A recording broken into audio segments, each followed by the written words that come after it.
hermanos pueden ir yendo a Primera de Corintios, capítulo 4, hermanos, que es el que hemos hemos estado viendo las últimas semanas. Y el capítulo 4 nos hablaba acerca del carácter del ministerio, de la actitud de la iglesia hacia el pastor y de los pastores, de los ministros de Dios, usando el ejemplo de Pablo, donde él nos muestra que esa actitud de los corintios que los llevaba a ellos a exaltar indebidamente a sus líderes, a sus ministros, a sus pastores, era algo incorrecto, porque ellos habían tomado a estos hombres que no estaban buscando figurar de esa manera como caudillos que justificasen las divisiones que ellos estaban teniendo a causa de su inmadurez. La iglesia de Corinto era una iglesia cristiana, pero una iglesia muy inmadura. Todas las iglesias de Cristo en algún grado tienen algún grado de inmadurez, digámoslo de esa manera. Pero hay iglesias que están en un nivel de inmadurez mayor. Nosotros como iglesia, al estudiar la Escritura, al estudiar a Corintios, tenemos que aprender no solamente a ver los problemas que estas iglesias tenían, sino que juntos, los que somos parte de esta congregación y amamos esta congregación, tenemos que luchar juntos para que nuestra iglesia madure, amén, para que nuestra iglesia avance en madurez y de esa manera pueda glorificar de la manera correcta al Señor Jesucristo. ¿Sí? Bien, entonces él les aclara, capítulo 4, le está aclarando a estos corintios inmaduros que no debían exaltar indebidamente a sus pastores y también les estaba enseñando cuál es el trato, la forma en que deberían tratarlos y lo que deberían esperar de ellos. Les dijo varias cosas, lo hemos visto en este capítulo 4, primero que todos los pastores son servidores de Cristo antes que de los hombres, que su deber ante todo es administrar fielmente la palabra de Dios a la iglesia. Esto se hace a través de la enseñanza, a través de la consejería, también se va a hacer a través de la corrección bíblica. Ese es el deber fundamental del pastor, y que estos pastores deben tener presente que ellos van a darle cuentas a Dios antes que a los hombres, resumiendo lo que hemos visto en las enseñanzas pasadas. La iglesia, ¿qué actitud debería tener la iglesia hacia sus pastores? Pues primero que todo, no debían juzgarlos indebida ni apresuradamente, ¿no? El deporte nacional a veces de muchos creyentes es juzgar y criticar cualquier cosa que el pastor o los pastores hagan, sin importar qué iglesia sea, sin importar qué es lo que estos hombres hagan, ¿no? Y sabemos que hay pastores que realmente no lo son, ¿sí? Y estos hombres deberían ser guiados por la iglesia a ir a la palabra, a juzgar su vida de acuerdo a la palabra. Y hay otros pastores que son hombres de Dios, pero también cometen errores. Y eso es lo que Pablo les está diciendo. No los juzguen indebida ni apresuradamente, porque, amados hermanos, también los pastores cometen errores, pecan, y también los pastores deben ser perdonados. Eso es algo que a veces la gente de la iglesia no entiende, ¿no? Los pastores también necesitamos ser perdonados porque cometemos errores. Ellos, los corintios, no deberían tener un estilo de vida diferente al de sus pastores, porque Pablo hace allí con sarcasmo una comparación. Eso fue lo que vimos en la enseñanza pasada. Y muestra cómo ellos se creen ser muy elevados, muy justos, muy ilustres, muy queridos, y él se muestra como todo lo contrario. Despreciado, aborrecido, perseguido, pasando necesidades por causa de ¿quién? De Cristo. Si dos personas que se dicen ser creyentes verdaderas, en esas dos personas hay ese tipo de diferencias, alguna de las dos tiene que estar mal. Es decir, si Cristo vive en ambas y uno tiene un estilo de vida pecaminoso y los otros un estilo de vida sacrificado por Cristo, pues entendemos que hay una diferencia garrafal, terrible. Pablo le está diciendo eso. Ustedes están viviendo bien porque ustedes están pareciendo ¿a quién? Al mundo. Y por eso el mundo ni los persigue, ni pasan padecimientos. Ustedes viven igual a ellos, pero dicen que son cristianos. Y bueno, Pablo en ningún momento ha dicho que ellos no sean cristianos, son cristianos inmaduros, que necesitan ser corregidos fuertemente. Bien, hoy vamos a hablar acerca del carácter del pastor. Esta es la última parte de este capítulo 4. Yo creo que leamos nuevamente 1 Corintios 4, 14 al 21, que lo leímos en la apertura. Vamos a leerlo en este momento. 1 Corintios 4, 14 al 21. Miren lo que dice la palabra. No escribo esto para avergonzaros, sino para amonestaros como a hijos amados, hijos míos amados. Porque aunque tengáis 10,000 años en Cristo, no tendréis muchos padres, pues en Cristo Jesús yo os engendré por medio del Evangelio. Por tanto os ruego que me imitéis. Por esto mismo os he enviado a Timoteo, que es mi hijo amado y fiel en el Señor, el cual os recordará mi proceder en Cristo, de la manera que enseño en todas partes y en todas las iglesias. Mas algunos estáis envanecidos como si yo nunca hubiese de ir a vosotros. Pero iré pronto a vosotros, si el Señor quiere, y conoceré no las palabras, sino el poder de los que andan envanecidos, porque el reino de Dios no consiste en palabras, sino en poder. Porque el reino de los cielos no consiste en palabras, sino en poder. ¿Qué queréis? ¿Iré a vosotros con vara o con amor y espíritu de mansedumbre? Hermanos, hay muchas ideas y parece que cada quien tiene su propia idea acerca de cómo debe ser un pastor, cuál debe ser el carácter de un pastor. Esas ideas a veces parecen más exigencias personales, ¿sí? También hay ideas generales, populares, acerca de lo que debe ser un ministro de Dios, y muchas de ellas no son bíblicas, ¿sí? Muchas personas terminan esperando de los pastores cosas que la Biblia no dice que los pastores tengan que hacer o que los pastores tengan que vivir de esa manera. Sabemos que el ejemplo de un pastor es clave y lo vamos a ver en este pasaje del día de hoy, pero nosotros tenemos que deshacer esas ideas si queremos madurar equivocadas que la gente tiene muy egoístamente acerca, exigiendo esto, cosas que no son bíblicas a los pastores, ¿sí? Por ejemplo, les pongo un ejemplo. Se cree que para ser un hombre espiritual hay que ser pusilánime. ¿Qué es ser pusilánime? Una persona complaciente que evita las confrontaciones y que evita las dificultades. Eso es lo que muchas personas creen que es una persona espiritual. Un hombre que es todo ternura y nada de coraje, ¿sí? La idea de un hombre espiritual nos viene casi que del paganismo, diría yo, del paganismo católico, ¿no? Donde nos pintan estos santos con esos ojos así mirando hacia arriba y ellos no le hacen daño a nadie, ¿sí? Y viene de muchas ideas equivocadas que la gente tiene, de muchos supuestos líderes espirituales que parecería que no quiebran un plato, ni le hacen mal a nadie, ni llevan una contrariedad, pero esas no son las ideas que están en la Escritura. Un pastor tiene que tener carácter, y lo vemos en el caso del mismo Señor Jesucristo. Miren, el carácter santo de Jesucristo no solamente fue demostrado en él, y deberíamos tener ese ejemplo de Cristo en su carácter como base, ¿sí? De que él no solamente fue ejemplo de carácter santo cuando fue compasivo, porque fue compasivo con todos, sino también cuando él tuvo incluso que haciendo, dice la Biblia, un azote de cuerdas, sacar a los cambistas del templo.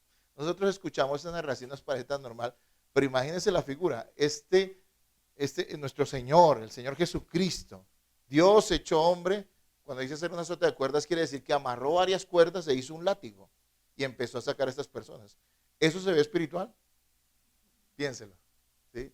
Ahora, yo no estoy diciendo que un pastor tenga que coger un látigo y sacar a la gente, porque eso lo hace el Señor Jesucristo sin pecar. Pero para nosotros es absolutamente difícil e imposible tener un arranque de ira, digamos, de esa manera, sin pecar, ¿sí? Pero entendemos que lo que nos está diciendo allí es que sí, el carácter de un hombre de Dios, el carácter de un ministro de Dios, tiene que ser conforme a la Escritura, y eso es un balance entre amor y severidad. Eso es lo que la palabra de Dios nos va a mostrar hoy. Pablo hoy nos va a decir eso. Frente a tanto orgullo de estos corintios y de muchos dentro de la iglesia que despreciaban al mismo Pablo y que decían que como él no iba a venir, entonces ellos podían hacer lo que quisieran, él les dice, tranquilos amigos que ya voy a ir. Y vamos a ver si tengo que llevar la vara o tengo que ir con mansedumbre. Eso es lo que le está diciendo allí. Y Pablo fue un hombre de Dios. Hermanos, tengamos eso claro, porque si no usted va a vivir desengañándose del ministerio pastoral, porque no se ajusta a lo que a usted le parece. Pero es que, hermanos, hemos venido a Cristo no para que la vida sea como a nosotros nos gusta o las personas sean como nos parece, sino someternos ¿a qué? A la Escritura, a la palabra de Dios. Después de haber sido severo usando el sarcasmo, lo vimos en la enseñanza pasada, para hacerlos caer en cuenta de su orgullo, les recuerda el tipo de relación que él tiene con ellos, que es una relación paternal. Esa es clave hoy en esta enseñanza. La relación que Pablo tiene con ellos es paternal. Él ha sido severo, ha usado el sarcasmo. Eso sabían ellos que lo usaba para corregirles su orgullo, para hacerles ver lo ridículo que era su orgullo. Por eso usó el sarcasmo Pablo en los versículos anteriores.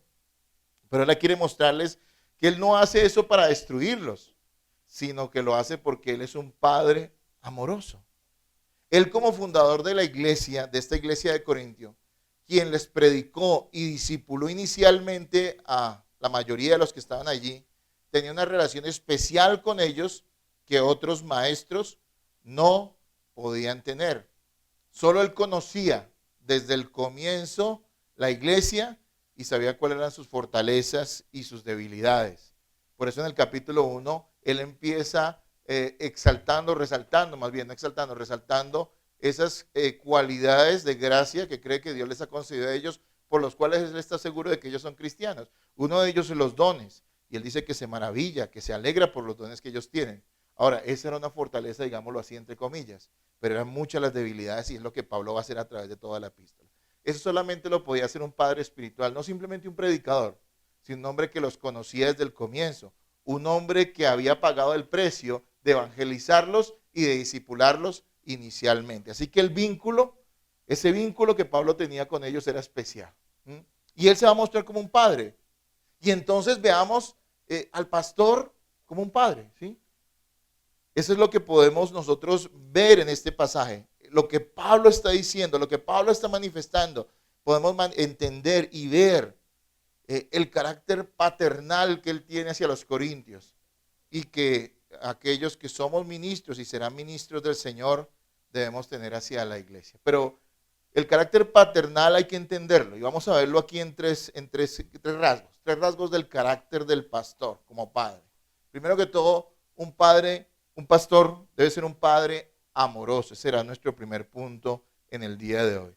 Número 2, un pastor debe ser un padre ejemplar. Y número 3, un pastor debe ser un padre disciplinado. Y esto lo vamos a ver en los textos, en los versículos que estamos viendo en el día de hoy. Por favor, ponga mucha atención, no se distraiga. Hemos hecho el culto más temprano para que usted esté fresco, escuche atentamente, no está haciendo tanto calor. Si hace calor le pongo el viento. Pero quiero que de corazón estemos atentos a lo que la palabra de Dios hoy tiene que decirnos. Sabemos que es Dios quien nos habla a través de la palabra. Y si nosotros no escuchamos, entonces ya seremos responsables por nuestra ignorancia y por nuestra insensatez. Hermanos, 3 rasgos del carácter del pastor, porque como les decía iniciando este capítulo 4, ¿por qué nos interesa tanto saber acerca de los pastores? Porque hermanos, si usted es un verdadero cristiano va a tener que lidiar con ellos toda la vida. Y cuando hablo de lidiar digo en el buen sentido de la palabra, que usted va a tener un trato con ellos. Y debe tener el trato adecuado. Hay tantas personas desilusionadas de los pastores, hay tantas personas tan llenas de odio hacia los pastores. Eso lo digo por 30 años de caminar en el Evangelio, que todo eso es producto del pecado de las personas y también de la ignorancia bíblica. Sí, es como aquel que le dicen que Dios lo va a sanar de todas sus enfermedades y cuando no lo sana, entonces viven resentidos con Dios. ¿Es pecado o es justo lo que ellos están haciendo? Es completamente pecaminoso porque Dios no ha prometido en ninguna manera sanar todas nuestras enfermedades. Él puede sanar nuestras enfermedades de acuerdo a su voluntad, pero también sabemos que nos llegó el día y nos llegó el día. Y eso también es parte de su voluntad. En este caso, mucha gente se desilusiona porque no entiende el ministerio pastoral. Y me parece maravilloso que este capítulo 4 haya sido tan claro en cuanto a lo que significa el trabajo del pastor, cuál es su labor, cuál es su ejemplo y también cuál es su deber. Entonces veamos esas 3 cosas del carácter del pastor, 3 rasgos del carácter del pastor. Un padre amoroso, un padre ejemplar y un padre disciplinado. Primero quiero que vayamos al versículo 14 y 15, por favor. Tomen su Biblia y léanlo. Y vamos a ver al pastor como un padre amoroso. Versículo 14 y 15. Estamos en el capítulo 4. Léanlo ahora, por favor.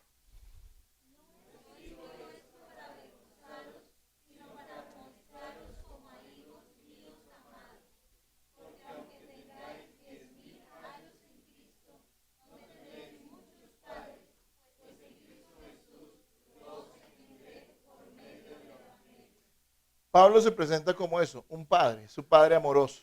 Él los ha evangelizado, él los ha discipulado, él los ha acompañado. De hecho, Pablo ni siquiera en ese momento estaba cerca de ellos.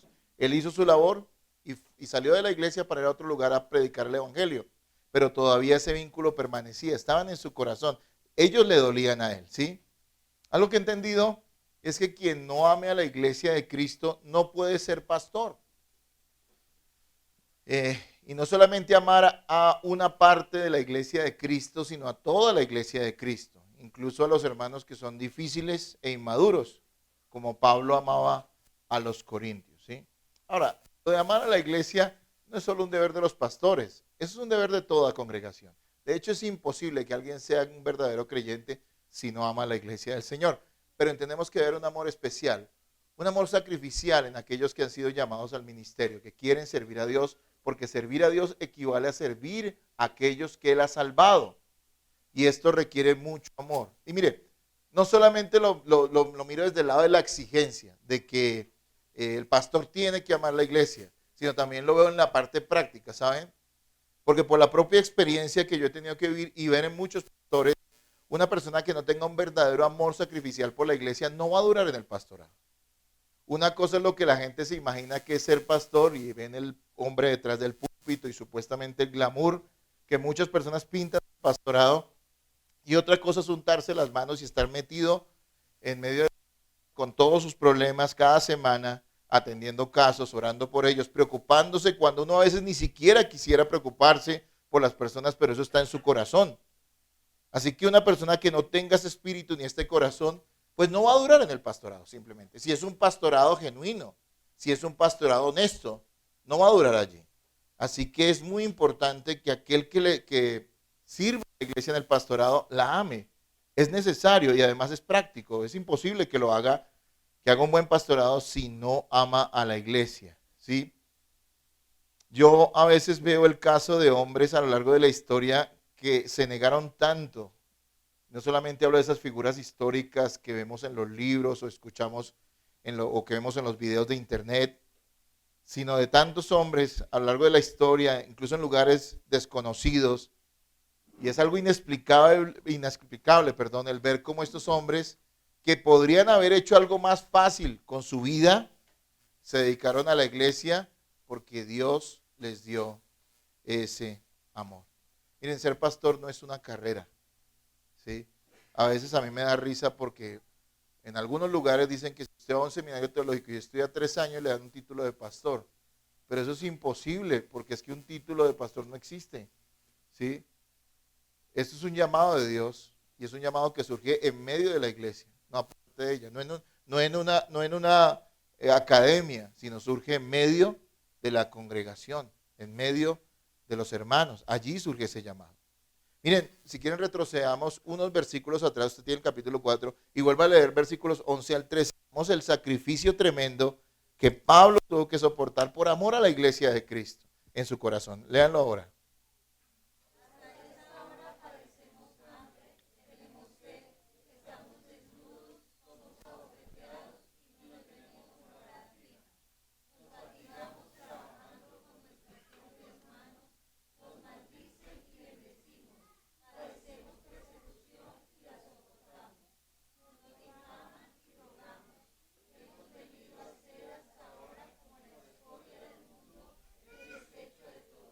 Muy bien. Hermanos, ese sacrificio solo puede provenir de una cosa. Dios ha dado amor a estos hombres por su iglesia. Y una persona que simplemente esté buscando un salario o que simplemente esté buscando figurar, créame que una iglesia verdaderamente de Cristo no va a durar. ¿Sí? Porque es bastante el sacrificio que hay que a veces soportar, pero lo hace uno con gozo porque Dios ha hecho ese llamado. Es muy importante eso. Ahora, ese padre amoroso no busca la vergüenza, pero sí la amonestación. Eso lo dice en la primera parte del versículo 14. Dice, no escribo esto para avergonzaros, sino para amonestaros. ¿Sí? La amonestación podemos definirla como ánimo, como darles ánimo, forzarlos a tener ánimo. ¿Sí? Las amonestaciones de los pastores, aunque son incómodas en muchas ocasiones, no buscan avergonzar, sino animar. Y eso era lo que Pablo estaba haciendo. Miren, él ha usado el sarcasmo. Él ha sido fuerte con ellos en los capítulos anteriores y en este. Pero todavía les dice, miren hermanos, yo no estoy haciendo esto para avergonzarlos. Si quiero es amonestarlos, ¿para qué? Para que ustedes vivan para el Señor. La amonestación que un pastor brinda, o que incluso en la iglesia nos deberíamos brindar, no es tanto una cuestión emocional, ¿no? No es como que venga, abracémonos, lloremos y entonces ahora vas a estar feliz hasta la próxima vez que otra vez te entre la depresión. Y otra vez no sepas qué vas a hacer, si vas a seguir adelante con Cristo. No, no, no. El ánimo que nosotros brindamos es desde la Escritura. Y es una motivación más que emocional a guiar a las personas, a empujar a las personas, diría yo así, a que obedezcan a Dios.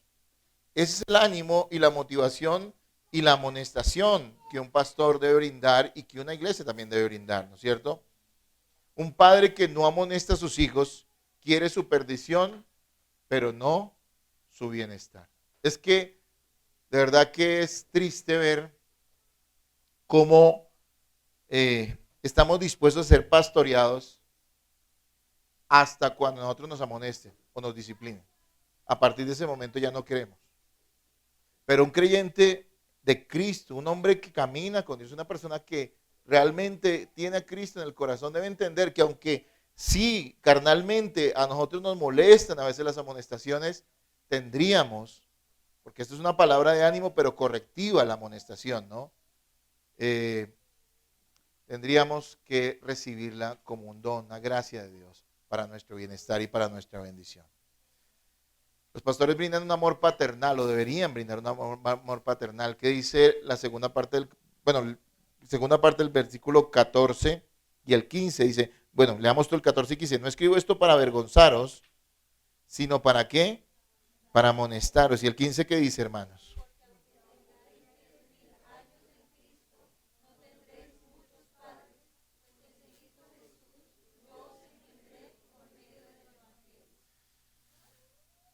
¿Cómo es ese amor paternal de un pastor? ¿Sí? Porque también sobre eso hay muchas ideas extrañas.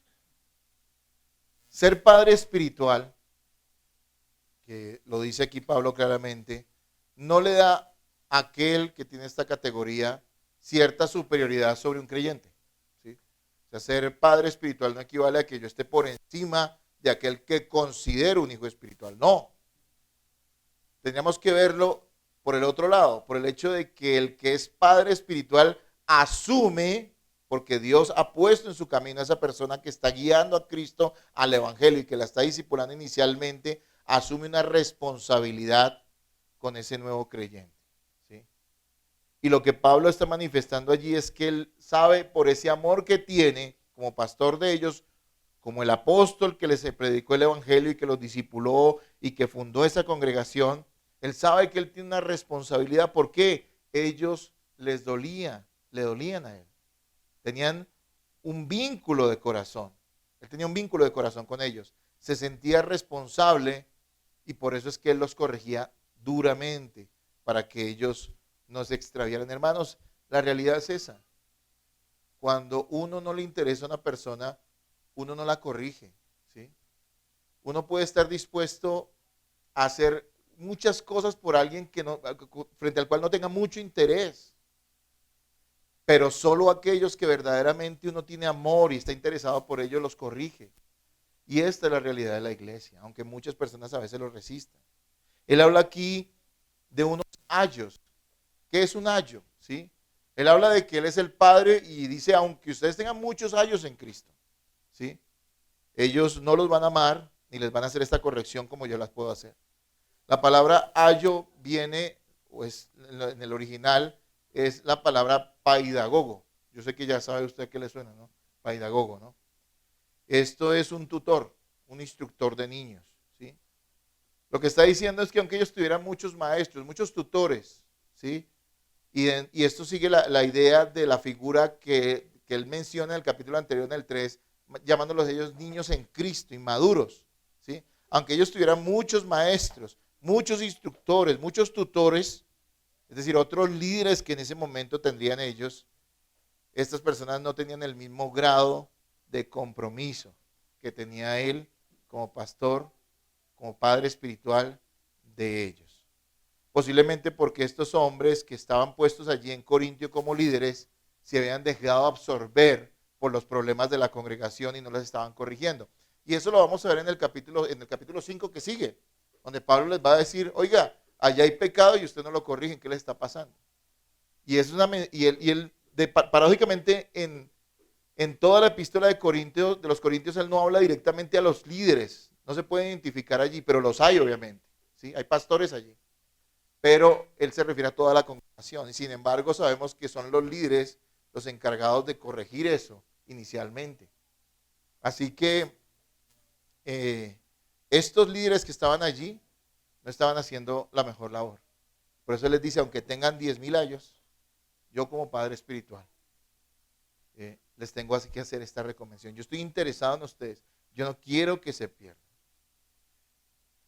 De cierta forma, todo cristiano puede ser un padre espiritual. Si evangeliza, si colabora en el discipulado de una persona y acompaña a un nuevo creyente.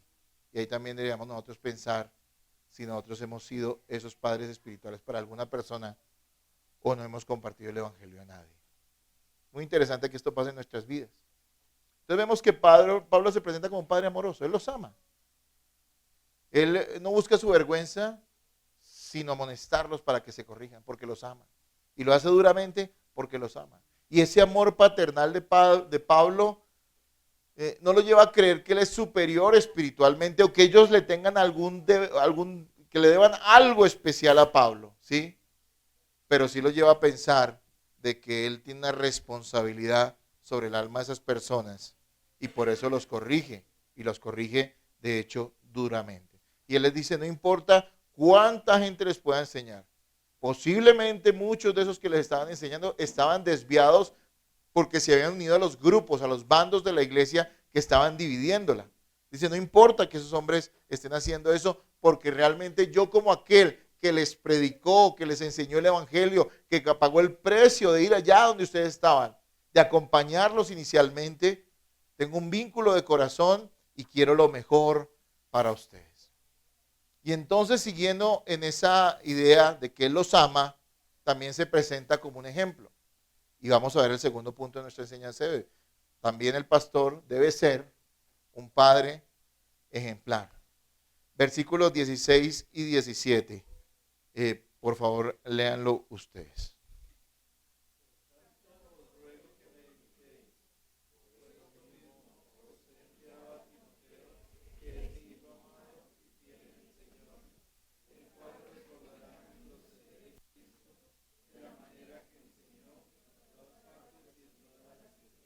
Muy bien, hermanos. Un pastor debe predicar con el ejemplo. Yo sé que eso no es una revelación para nadie, ¿sí?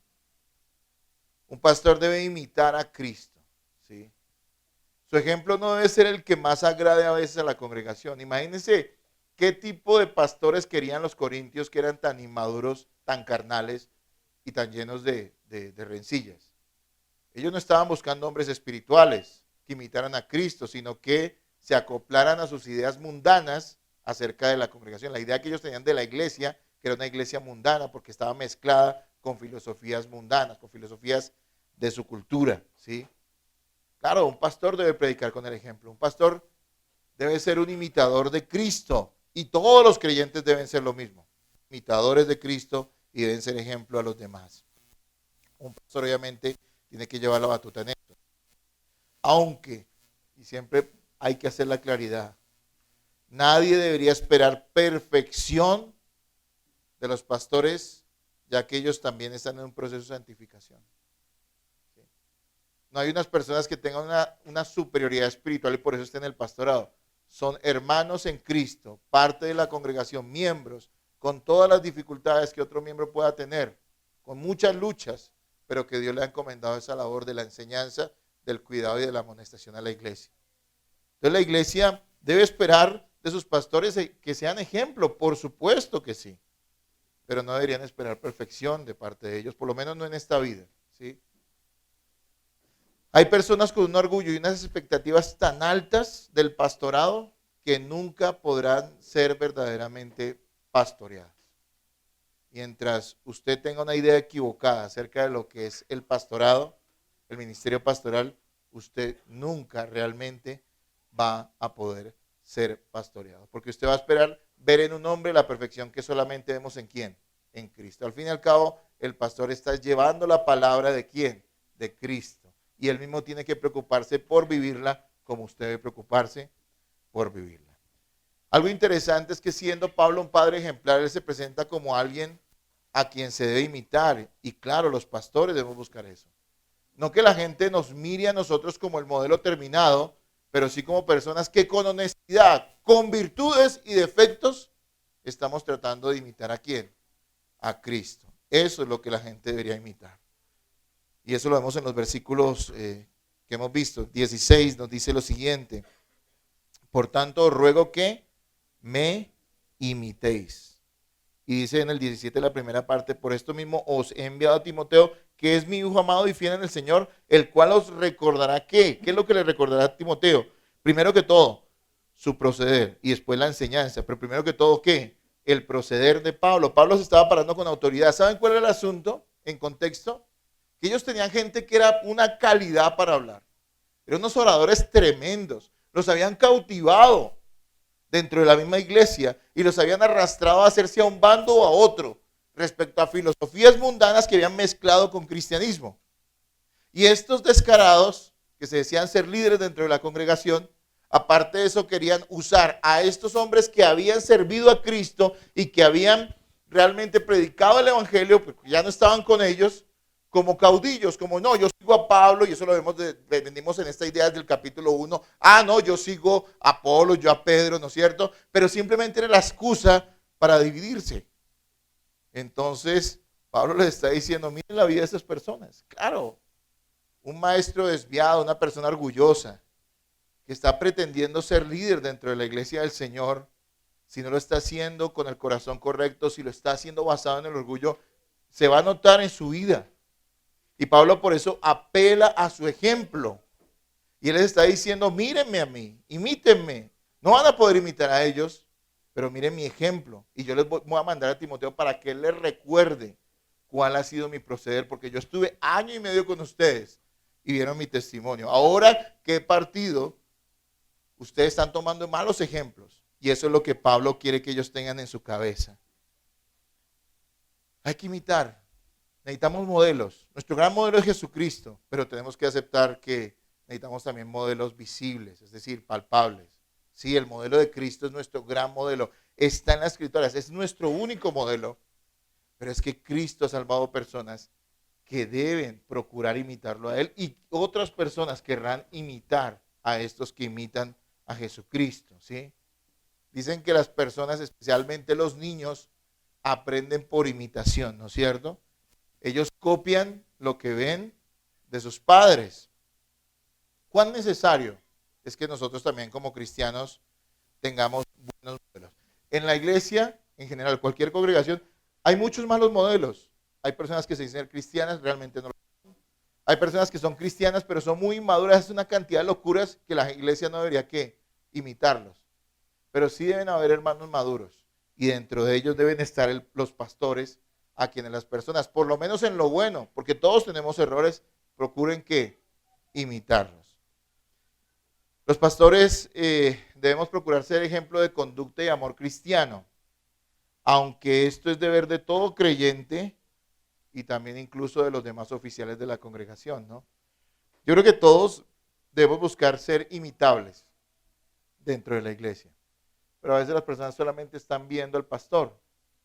Mira, incluso si un pastor comete un pecado o un error, debería haber más personas dentro de la iglesia, entre ellos, digamos, los diáconos y las personas que están sirviendo en la congregación de cualquier manera, que también sean personas dignas de imitar, porque ellos también están y deben procurar imitar a Cristo en su conducta, en su vida. Ahora, Pablo les envió ¿a quién? A Timoteo, y es interesante porque les envía a Timoteo. ¿Por qué se cree que se envió a Timoteo? Porque Timoteo fue un fiel seguidor del ejemplo de ¿quién? De Pablo. ¿Ustedes se acuerdan cómo Pablo se refería a Timoteo? ¿Cómo lo llamaba a Timoteo? Un hijo muy amado en el Señor.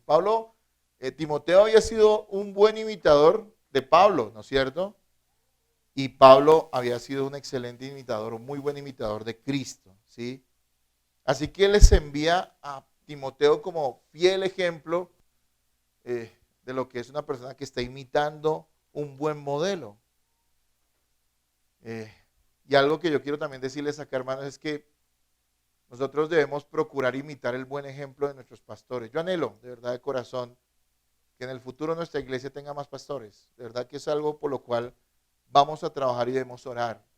No porque yo no esté contento con la labor que estoy haciendo, es difícil, muy dura, pero me alegra saber que puedo hacer algo para Cristo, ¿sí? Pero qué bueno que haya más modelos, no solamente uno, ¿no es cierto? No solamente un punto de referencia en una congregación, sino que hayan otros puntos de referencia dentro de la congregación. Eso es muy interesante, muy bueno, muy importante, ¿sí? Y todo llegará a su tiempo. La iglesia debe imitar el buen ejemplo de sus pastores, pero algo que tampoco la iglesia debe hacer, y yo aprovecho esta oportunidad siempre para que equilibremos las cosas, es que la iglesia empuje a los pastores a ser hipócritas, ¿sí? Hay iglesias que tienen unas exigencias tan elevadas, apartándose de las escrituras, de los que les enseñan, que empujan a estos hombres a ser ¿qué? Hipócritas. Un pastor debe mostrarse a su iglesia como lo que él es. Y la iglesia debe conocer que también tiene debilidades, que es un ser humano, ¿sí?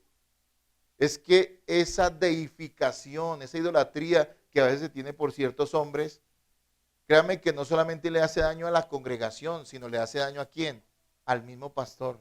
Lo daña, ¿sí? Entonces tiene que mostrar una apariencia que no es. Hay cosas que a veces no nos puedan gustar de aquellos que nos dirigen, que nos enseñan. Pero si esa persona ha sido honesta, deberíamos valorar que se muestre tal como es. Y no una imagen falsa, ¿no es cierto? Ya a mí me aterra estos hombres que tienen enseñanzas locas. Escuché muchos que, todos lo hemos escuchado, hablan tanto de la prosperidad, pero ellos no son ricos, digamos. Entonces tienen que mirar de qué manera aparentan esa prosperidad supuestamente que predican. Es un ejemplo muy tonto, pero es útil.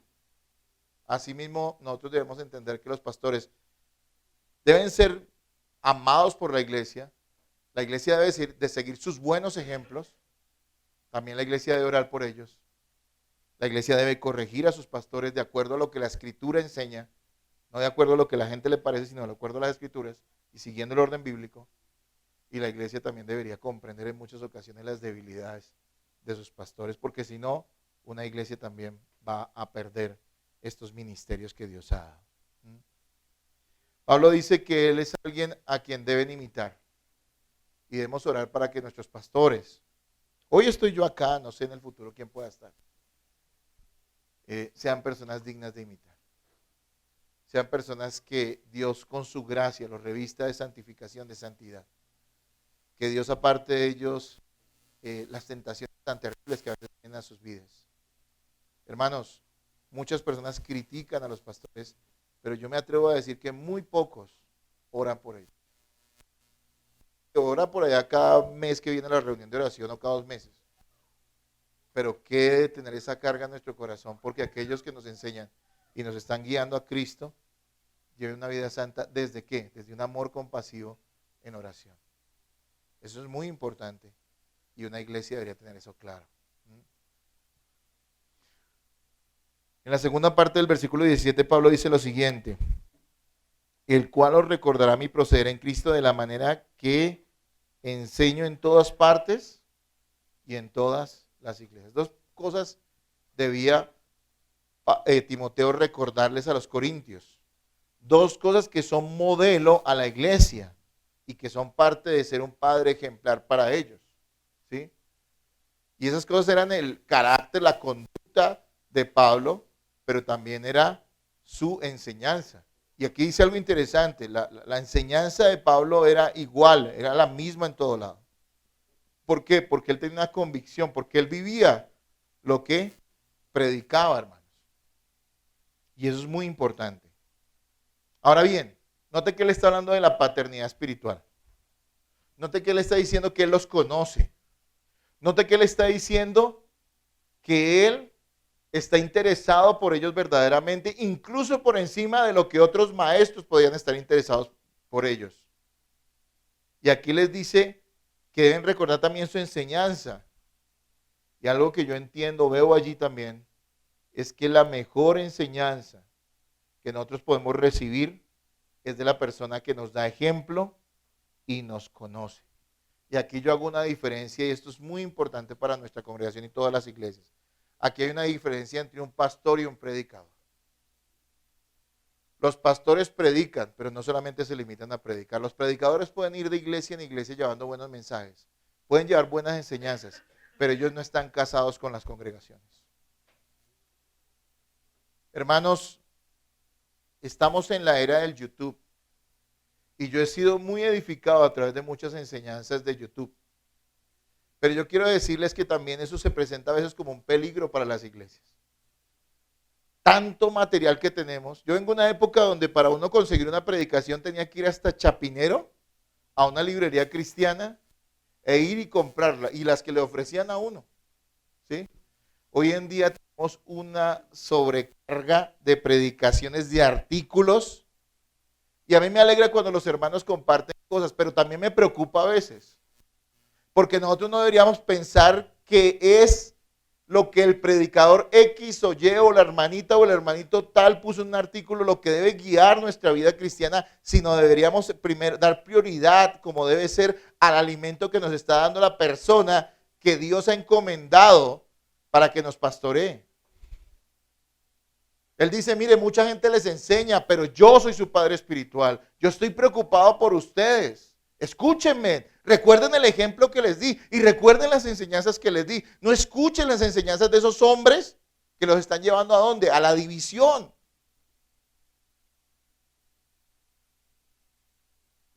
Y cada vez que nos paramos frente a un púlpito, todos los pastores tenemos en ocasiones en la cabeza de algunos hermanos que competir con los grandes, entre comillas, predicadores reformados o bíblicos que cada semana consumen. Y yo les digo, hermanos, que eso es una necedad de parte suya. Hace un tiempo escuchaba a Zugel Michelin, que es un excelente predicador. Y él decía eso, hablando de este tema, decía, ustedes que me escuchan por internet o me ven por un video, escuchen a sus pastores, porque les voy a decir una cosa, yo soy pastor de esta iglesia. Yo a ustedes nunca les voy a casar un hijo. Tampoco los voy a enterrar. No los conozco. No les voy a dar una consejería personalmente. Son esos hombres que están allá en sus iglesias los que tienen esa responsabilidad. Y a ellos es a quienes ustedes deben escuchar. Entonces, hermanos, muy bien que consumamos tantas cosas y compartamos tantas cosas lindas, está bien. Pero nosotros tenemos que darle el lugar correcto a ese tipo de enseñanza que nos están dando, porque Dios tiene una dieta para cada congregación. Yo estoy seguro que si estamos viendo Primera de Corintios, no es una casualidad. Y ha coincidido con muchas de las cosas que estamos viviendo en este momento como congregación. Esto es algo que Dios puso en mi corazón hace ya mucho tiempo. Entonces, amados hermanos, una cosa es escuchar una predicación y otra cosa es escuchar a su pastor. Su pastor no tiene que hablar lo que a él le parece, pero él tiene que llevar la enseñanza de la Escritura y administrarla de forma que la iglesia la reciba correctamente, reciba la dieta que necesita. Así que hay tantos predicadores que seguimos en YouTube, pero esos hombres no los conocemos ni nos conocerán jamás. Y está de más decir que algunos de estos grandes, entre comillas, predicadores, a quienes debemos amar, porque muchos de ellos son hermanos santos en Dios, terminan en ocasiones siendo un mal ejemplo y un mal testimonio. Me acuerdo hace poco, no me acuerdo ahorita ni siquiera el nombre, pero me acuerdo que comenzando en nuestra iglesia a los jóvenes les recomendé libros de este hombre, Joseph Harris. ¿Sí?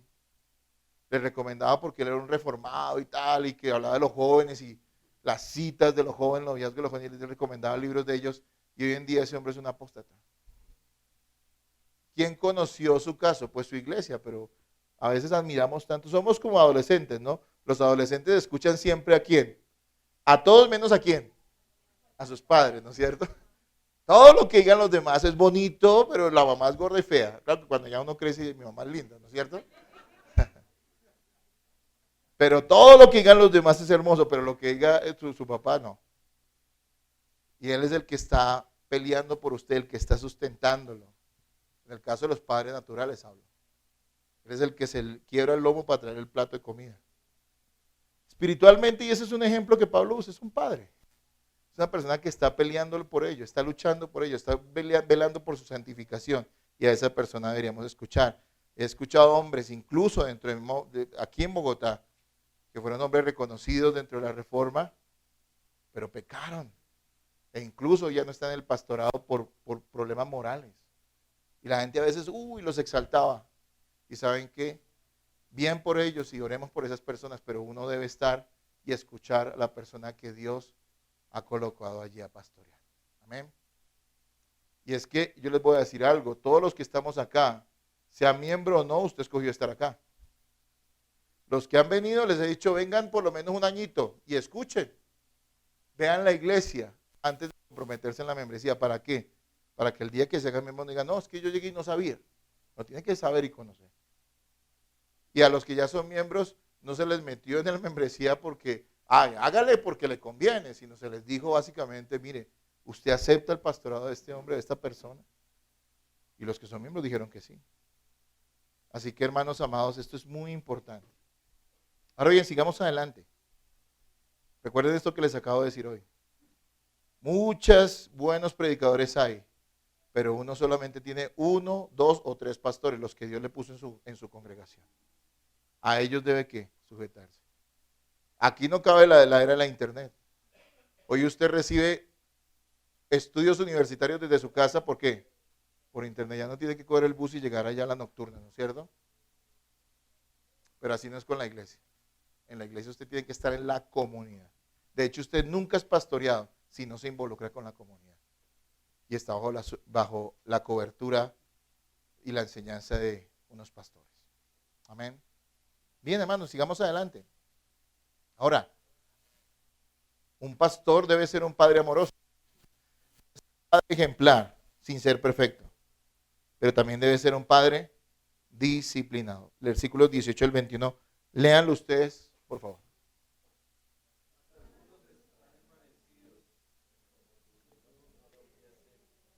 Uy, hermanos, ¿qué pasó? ¿Será porque es puente? Y algunos se fueron de paseo.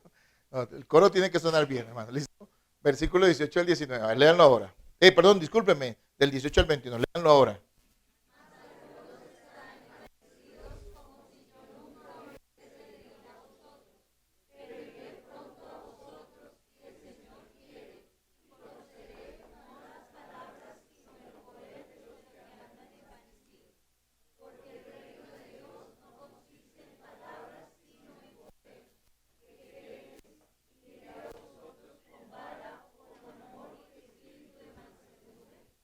Amén.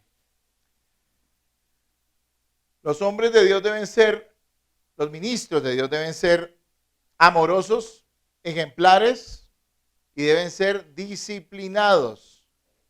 Eso quiere decir que amar no significa pasar por alto los caprichos, los desvíos y los pecados de la congregación. Yo les pregunto algo, ¿qué hijo no necesita corrección?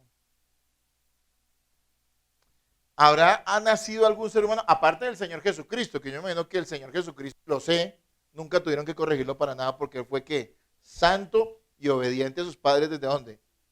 Desde que nació. Pero aparte del Señor Jesucristo, ¿habrá existido una sola criatura en esta tierra que no haya necesitado ser corregida por sus padres? Les pregunto. Y si usted dice, no, mijito, yo a él no tengo que corregirlo en nada, usted es un mal padre. No es que su hijo no necesite ser corregido, es que usted no ha querido corregirlo y está viendo lo que no es. Tal vez las pataletas de sus hijos le parezca que es una cosa agradable. Entonces el pecado es suyo. ¿Sí me hago entender? ¿Qué persona en esta vida no necesita la corrección de sus padres? Y yo les pregunto algo, ¿qué cristiano que llega a Cristo, que nace de nuevo, no necesita la corrección bíblica? Y esa se la tienen que impartir ¿quién? La iglesia a la que pertenece y por ende también ¿qué? Los pastores que tiene. Necesita de la corrección o si no, no va a crecer. Pero es que no nos gusta. Nos gusta que disciplinen a otros. Nos gusta que corrijan a otros, pero a nosotros no nos gusta. Y eso sí que lo hemos experimentado aquellos que somos pastores. Hermanos, Hasta nosotros mismos como pastores necesitamos a veces la corrección amorosa de los hermanos. Y yo le agradezco tanto a Dios por aquellos hermanos que con respeto y amor se acercan a uno y le dicen, mire pastor, creo que esto lo hizo usted mal. Y uno escucha, hermano, y uno se goza cuando a veces le abren los ojos. A mí me ha pasado en esta iglesia. Y qué bueno es eso. Hermanos, solo un necio o un perdido no acepta la corrección. ¿Cómo debe un pastor aplicar disciplina, corrección a la iglesia? Yo creo que lo vemos acá en estos últimos versículos del capítulo 4, ¿sí? Y algo que quiero aquí leerles de cómo lo sinteticé, dice, recordando que la disciplina bíblica es asunto de toda la congregación, no solo de los pastores. De hecho, cuando los pastores tienen que intervenir, como en el caso de Pablo, es porque probablemente la congregación no ha hecho nada frente al pecado de un miembro. Y esto lo vamos a ver en el capítulo 5. ¿Sabe por qué Pablo tuvo que intervenir? ¿Y sabe por qué Pablo tuvo que escribirles y hablarles duramente? Porque ellos no estaban haciendo nada. Claro, algunas personas se lavan las manos y dicen, no, que sea el pastor el que corrija. Pero sabemos que la iglesia es la que debe, ¿qué? Corregir en amor. Ahora, ¿los pastores deben hacerlo? Por supuesto que sí. ¿Y cómo deben hacerlo? Como lo está haciendo Pablo. Vemos el ejemplo allí. ¿Habla a quién? A los envanecidos, es decir, a los orgullosos. Las disciplinas para los orgullosos. Y usted me dice, ¿cómo así? Pues resulta que todo pecado está contaminado de orgullo. No hay nadie que peque y no esté contaminado de orgullo. La raíz de todo pecado es el orgullo. Es del primer pecado que cometió ¿quién? Satanás. El orgullo está presente. Entonces, habla de los envanecidos. Miren, algunos en Corinto eran buenos para hablar, pero sus vidas eran un desastre. Ellos no edificaban, sino destruían. Hacían su propio parecer. Eran valientes porque creían que Pablo nunca los confrontaría. Eso es lo que él está diciendo en lo que acabamos de leer. Posiblemente algunos decían que Pablo había enviado a Timoteo. Imagínense los atrevidos. Dice un comentarista. Posiblemente decían que Pablo había enviado a Timoteo porque tenía miedo de ir personalmente. Entonces dijo, él mandó a Timoteo para no afrontar eso. Mire que todos los pastores, los ministros han tenido que afrontar este tipo de actitudes a veces de personas en la iglesia. O sea, no, ese tiene miedo, ese no viene. Y Pablo entonces les dice, tranquilos, se los voy a traducir al lenguaje del siglo XXI, hermanos. Y más de estas estragos. Voy a ir a verlos, a ver qué es lo que tanto hablan. ¿Sí? Eso es lo que Pablo, palabras más lo está diciendo. No, voy a ir. Y vamos a ver qué es lo que dicen ustedes. Porque yo no voy con palabras, yo voy es con el poder de Dios. Y el poder de Dios no es que fuera a hacer milagros, Él está hablando de su testimonio. Miren qué es lo que le está diciendo, su proceder y su enseñanza. Está hablando de su testimonio. Él está diciendo el poder del creyente, ¿cuál es? No solo lo que enseña, sino lo que vive. Eso es lo que hace poderosa nuestra enseñanza. Ninguna persona debería esperar que un pastor sea perfecto. Tiene errores y tiene pecados. Pero ¿sabe una cosa? Si un pastor camina en pecado y ese ejemplo lo ve en la iglesia, eso le quita toda autoridad y todo poder a su enseñanza, por más buena que ésta sea. Entonces ahí está el poder. Y le está diciendo, ustedes tienen mucha gente que habla muy bonito. Seguramente esos hombres que admiraban a tantos filósofos y oradores griegos sabían hablar muy bien y tenían buena labia. Y él les dice, ok, pero yo no voy a ir a debatir filosofía con ustedes. Yo voy a hablarles de ¿qué? De su testimonio. Y eso es lo que Pablo va a corregir en ellos. Hay gente obstinada a veces en la congregación. Y cualquiera de nosotros podría llegar a estar en esa categoría. Todos podemos llegar a estar en esa categoría. De ser obstinados en el pecado. Y la única manera en que vamos a entender es si se nos confronta. Y en ocasiones si se nos confronta duramente. Especialmente aquellas personas que han agotado todo tipo o toda forma de corrección. Y en los versículos 20 y 21 notamos algo. Y ya voy a ir terminando. La actitud con que se disciplina depende de quién, del ofensor. Vara para los endurecidos y mansedumbre para quienes dan muestra de arrepentimiento. Palabra y poder deben ir de la mano. Pablo no iría a discutir argumentos filosóficos, sino a ver qué tan poderoso era su testimonio y conducta cristiana. Y habla primero que todo de qué, de la vara, ¿sí? Y aquí algo que debe quitársenos de la cabeza, pero que lo hemos enseñado mucho y sin embargo, ¿cuánto nos cuesta aplicarlo? Es creer que todo tipo de corrección en la iglesia tiene que ser definitivamente una cosa muy, no sé cómo decirlo, como una cosa sin peso, sin firmeza, ¿sí? Que la persona que corrija tiene que ser pusilánime, dudar, incluso darle la razón al pecador.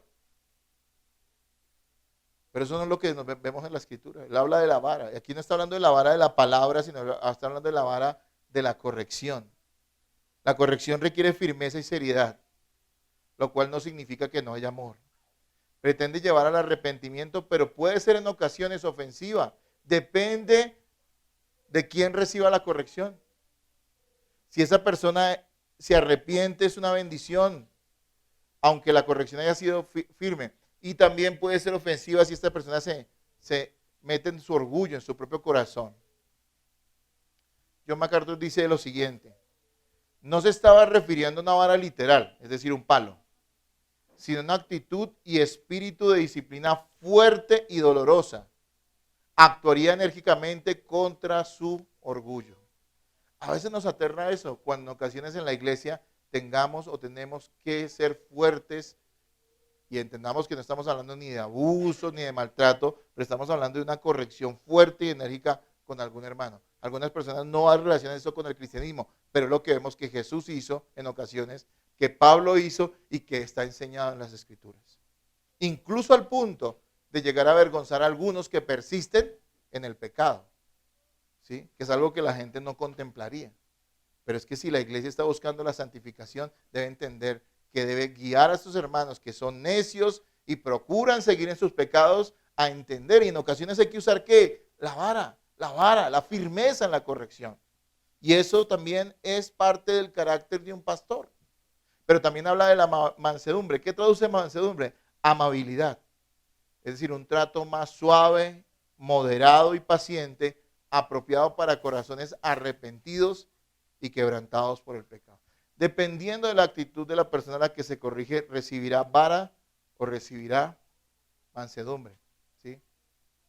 Él estaba diciendo eso. Espero que se arrepientan antes de que yo vaya, porque ustedes están envanecidos y creen que yo no les voy a decir nada. Pero tranquilo, ya voy para allá. Y cuando llegue allá, voy a decir las cosas. No voy a discutir con ustedes filosofía, amigos. Yo no voy a hablar de palabras, no voy a usar palabras. Vamos a hablar del testimonio, de la vida, del respaldo que tiene nuestra conducta de parte de Dios.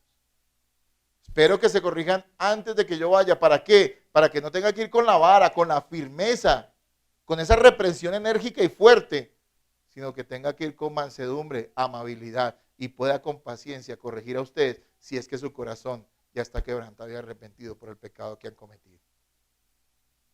En conclusión, hermanos, el carácter del pastor, antes que agradar a la gente, debe permitirle brindar amor, ejemplo y corrección para beneficio de su congregación.